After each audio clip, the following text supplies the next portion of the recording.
देश की आजादी के लिए यहाँ शहीद पंडित राम प्रसाद बिस्मिल, ठाकुर रोशन सिंह और अशफाक उल्लाह खान ने बलिदान दिया। इसके अलावा शाहजहांपुर के चींटों ने भी अंग्रेजों को भगाने के लिए लड़ाई लड़ी थी, जिसमें उन्हें कामयाबी भी मिली और अंग्रेज यहाँ से अपना एक बड़ा व्यापार समेटकर भाग गए।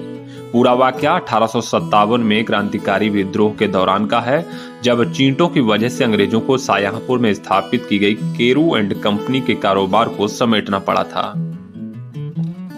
शाहजहांपुर का इतिहास 1857 पुस्तक के लेखक इतिहासकार डॉक्टर विकास खुराना ने लोकल 18 को जानकारी देते हुए बताया कि अंग्रेजों ने 1805 में केरू एंड कंपनी को सबसे पहले कानपुर में स्थापित किया था, जिसमें क्रिस्टल चीनी, स्प्रिट और रम बनाई जाती थी।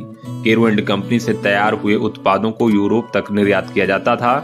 कानपुर में सफलता के बाद अंग्रेजों ने वर्ष 1811 में शाहजहांपुर में रामगंगा के पास एक यूनिट लगा दी। उसके बाद 1834 में उस यूनिट को शाहजहांपुर शहर से करीब 5 किलोमीटर दूर रौसर कोठी इलाके में स्थापित किया गया। दरअसल शाहजहांपुर के रौसर कोठी के बड़े इलाके में गन्ने की खेती होती थी। इसके साथ साथ गर्रा और खन्नौत नदी से व्यापार के लिए नौगम्य सुविधाएं भी मिल रही थी। शाहजहांपुर में कंपनी की स्थापना के बाद जिले के उत्तर में फैले हुए जंगलों की लकड़ी पर भी कंपनी का अधिकार हो गया था। इतिहासकार डॉक्टर विकास खुराना ने बताया कि 1857 में क्रांतिकारी विद्रोह के दौरान क्रांतिकारियों ने फैक्ट्री को लूट लिया और आग लगा दी। इसके बाद कंपनी के मालिक जीबी केरू किसी तरह से यहां से भाग निकले और बितौली के राजा की मदद से लखनऊ जा पहुंचे। यहां बाद में उनकी हत्या कर दी गई। डॉक्टर खुराना बताते हैं कि विद्रोह शांत होने के बाद एक बार फिर से कंपनी को रौसर कोठी से शाहजहांपुर के केरूगंज में स्थापित किया गया। कंपनी द्वारा रम और क्रिस्टल चीनी का उत्पादन रौसर कोठी में ही जारी रखा गया, लेकिन सेना के लिए तैयार की जाने वाली रम का उत्पादन केरूगंज से होने लगा। विद्रोह के बाद जब कंपनी दोबारा से शुरू हुई तो एक बार फिर से कंपनी का व्यापार खूब फल फूल रहा था। इतिहासकार डॉक्टर विकास खुराना ने साहित्यकार सुशील विचित्र के हवाले से जानकारी देते हुए बताया कि इस दौरान लाखों की संख्या में भारतीय चींटों ने कंपनी पर हमला बोल दिया। कंपनी प्रबंधन द्वारा चींटों को समाप्त करने के लिए तमाम उपाय किए गए, लेकिन कोई भी उपाय कारगर साबित नहीं हुआ। आखिरकार अंग्रेजों ने मजबूर होकर केरूगंज में कंपनी के काम को बंद कर दिया। डॉक्टर खुराना बताते हैं कि कंपनी ने यहाँ अत्याधुनिक बाजार भी बनाया था, जिसे 1886 में जिला मजिस्ट्रेट JS पोर्टर ने 74,000 रुपए का व्यक्तिगत लोन लेकर पालिका को सौंप दिया था। पालिका द्वारा लोन ब्याज सहित अदा कर दिया गया। वहीं आज भी शाहजहांपुर का केरूगंज बाजार काफी फेमस है। यहाँ दूर दूर से व्यापारी व्यापार करने के लिए आते हैं।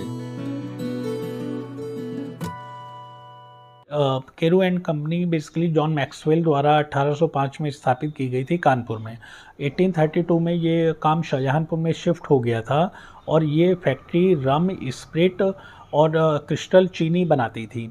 1857 में इस फैक्ट्री में आग लग गई और इसके मालिक जीबी केरू की भी लखनऊ में हत्या कर दी गई थी। फैक्ट्री का काम बाद में शाहजहांपुर शहर में शिफ्ट कर दिया गया और 1862 में जब ये काम दोबारा शुरू किया रोजा फैक्ट्री ने, तो सेना का काम शहर से चलता रहा, बाकी काम रोजा में ट्रांसफ़र हो गया। लेकिन बताया जाता है कि यहाँ पर चींटों का बहुत प्रकोप बढ़ गया था। साहित्यकार सुशील विचित्र ने इस चीज़ को मेंशन किया है और तमाम उपायों के बावजूद इन चींटों से कंपनी मुक्ति नहीं पा पाई। तो फिर कंपनी ने ये डिसाइड किया कि इसको काम को यहाँ पे ख़त्म करके सारा काम जो है वो रोजा से ही, रोसर से चलता रहे और बाद में ये कंपनी 1890 तक और उससे आगे भी चलती रही। तो सब जो बाजार है वहाँ पर वो ये बाजार केरूगंज बाजार कंपनी द्वारा बनाया गया उस समय का अत्याधुनिक बाजार था। जिला मजिस्ट्रेट JS पोर्टर ने स्वयं 74,000 रुपये ऋण लेकर, ब्याज पर पैसे लेकर इस बाजार को खरीदकर पालिका को दे दिया था।